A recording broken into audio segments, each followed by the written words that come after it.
Morning and welcome to the channel. My name is Shannon Rifkin. In this week's video I will be discussing Paladin Energy, and after a successful capital raise, are the good times back for Paladin Energy? So I've got a chart here of the spot uranium price since 2007. What we see here is in 2011, and I have separated this from the chart of Paladin as well, and that's on purpose. In 2011 here we see when the Fukushima nuclear disaster occurred, and since then we've seen a long-term decline in the spot uranium price from a little under 80 to under 40 now. It should be said that uranium prices were still kind of a little bit in decline when that occurred, but had started to recover.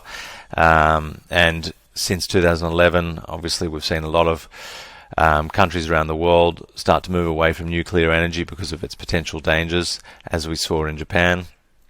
But as we now are coming to the post-COVID period, which, as I've said, I think will be the biggest catalyst for climate change acceptance and moving to renewable energies, possibly in human history, we might start to see with nuclear energy, in my view, a key component of that renewable energy picture going forward. Certainly as a more reliable, at this stage anyway, as a more reliable source of renewable energy than wind and solar and some of the more futuristic sources that are undoubtedly going to be a big part of the puzzle in the future. We're going to start to see, I think, in my view, uranium prices start to tick up in the future, both certainly because of increased demand as new nuclear reactors are built, and we're starting to see that already with many governments starting to commit to that, but also because of this huge period of low prices. We've seen so many of these uranium mines either go into care and maintenance or potential new projects just simply put on hold or completely cancelled. So that supply picture is probably going to be very interesting into over the next 10 years or so. The chart for Paladin, even kind of more extreme. It was a near $8 stock back in the 2007 period, but back around here it was still a huge company at around over $4. Then we had this incredibly long period of low uranium prices, and we got to the point, of course, in 2018 where Paladin's main project at Langer Heinrich was suspended in 2018, put on care and maintenance, effectively waiting out a higher uranium price before it would commit to restarting it. Then we're at the period 17th of March 2021.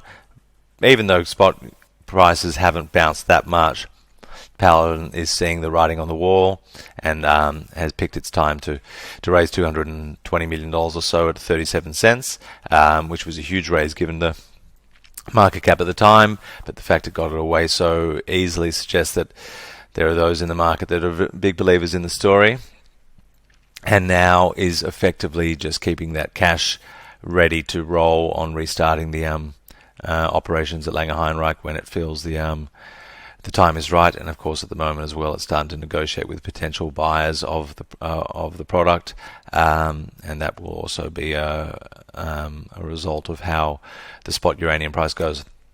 It is worth looking at this. It's while the price is moving around pretty aggressively at the moment and the volatility is there, it is effectively for the moment just a cash box burning through very little cash, and all they're really doing at the moment is marketing the product and hoping to find long-term buyers. But in the absence of that, it is just simply waiting out a higher uranium price. But I'm a big believer in the outlook for renewable energy. As I've said, I do think nuclear will play a big part of that. So, and I think we will see a big demand-supply imbalance of uranium in the future. So, to get the best exposure to that, I think you want the highest quality uranium name, at least in Australia, and I think that is Paladin. There are some other names as well that offer some potential upside, but Langer Heinrich is a proven mine with proven success, and I think with a strong uranium environment, it can be a big producer for Paladin and for Paladin shareholders. Anyway, that's it for this video. If you liked, please click like and subscribe, and I'll be back to you next week.